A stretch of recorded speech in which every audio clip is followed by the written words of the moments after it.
Hey, how you doing today? Hope everybody's doing well. The message for today is the Bible. Uh, and the books that are in the Bible have a lot of great stories that are in the Bible. The Bible is a book, and you can look at it more than one way, more than one understanding. You could take it seriously, or you could read it like a book, because it's really many books in one. So when you pay for a Bible, you get many books for the price of one. So and there's a lot of great stories in there. It's probably one of the best, or it is one of the best books in the world. And when you read the Bible, there's a lot of symbolics within the many books, and they all connect between the books. Like from the Old Testament to the New Testament, everything connects, where you have many books in one, and they're all connected symbolically. There's a lot of symbolics to the Bible.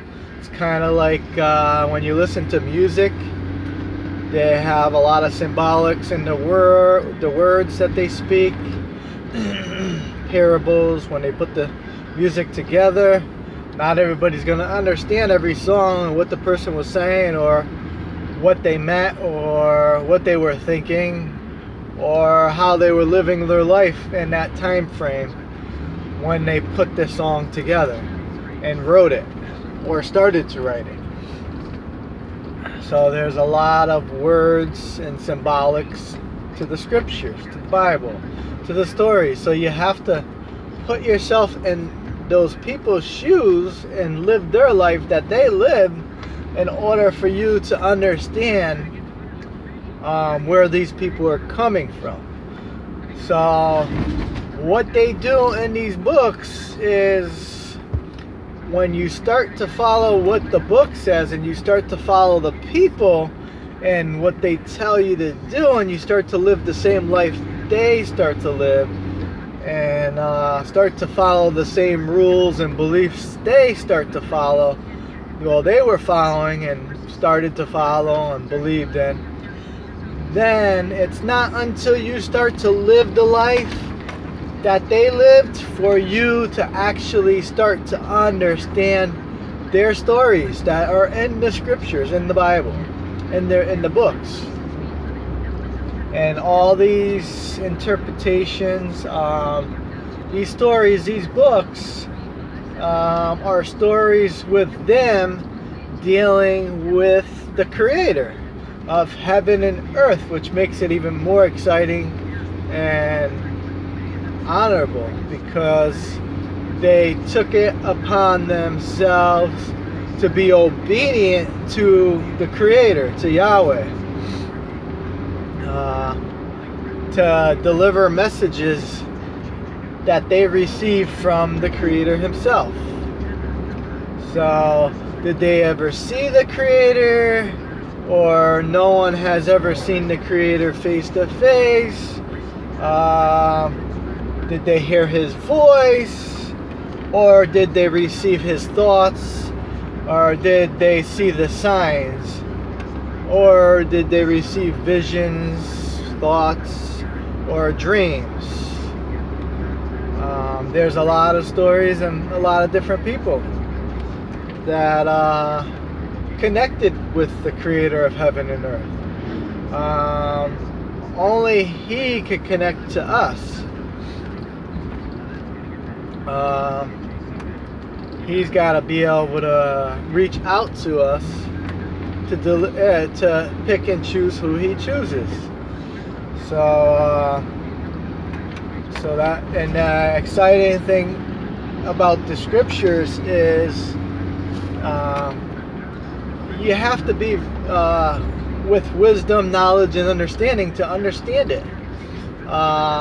Meaning you have to be very smart or the Creator himself has to find you, match your life up to these scriptures, so that way you can have an understanding of where he's coming from and his chosen people that he chose to put in his books.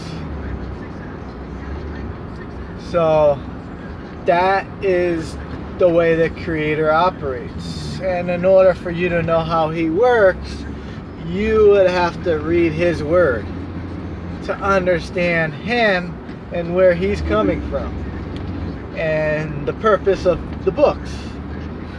Alright, and that's why it's one of the greatest books in the world that people take for granted.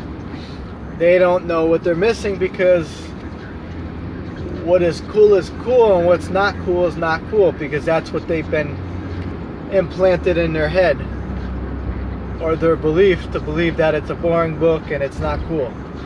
So once you start to believe that as a child, then you start to give those books no credit and you choose not to read it. That's just because of the way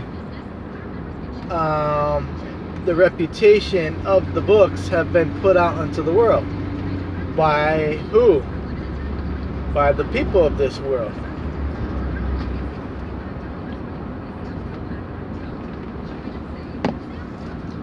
Not only is it a book of just like stories, but it's a book of guidance. It's a book of commandments, how you should live your life with you, your loved ones, commandments for the king, the ruler of the world, commandments for governments, commandments for people to follow. Why? Because if we don't follow those commandments, then mankind is going to be wiped off the planet Earth. We're going to become extinct unless he saves us in the last days, Judgment Day.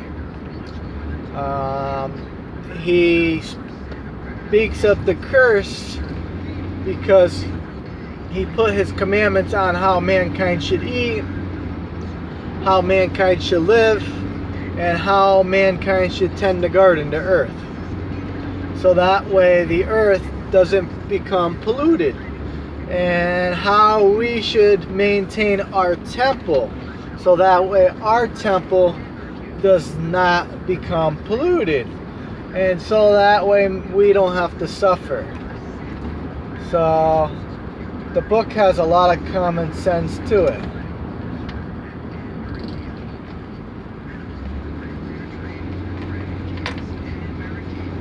But not everybody has been taught that way, and not everybody understands. So he explains to us what's going to happen to his commandments. He explains to us what's going to happen to the world due to lack of knowledge and wisdom. In Hosea 4:4, my people are destroyed because they fail to obey my commandments. So he put instructions for us to live, so that way we don't have to suffer from cancer, sickness, disease, the plagues that are coming. So mankind, the rulers of this world, fail to obey and teach and follow, so therefore he tells us what's going to happen, that the world is on a path to destruction because they fail to obey and follow my instructions. So when you start to read the book, if you know the one story about Adam and Eve, then you pretty much know the story, all the books. So the whole book is all about that, and there's a lot to the book, and it's all symbolically connected between the old, the new, and all the books. They all connect. Everything connects. It's all got to make sense. It's like putting a puzzle together. You put the pieces together, it's all going to make sense. You can't read one thing and say, well, gee, that's not true. I'm not going to follow that. No, it all has to be put together to make sense. and it's nothing, you know, whatever he says is the truth. So you put it all together and you follow it all, and then it all starts to make sense. It doesn't contradict itself. All right, peace, shalom, and have a great day.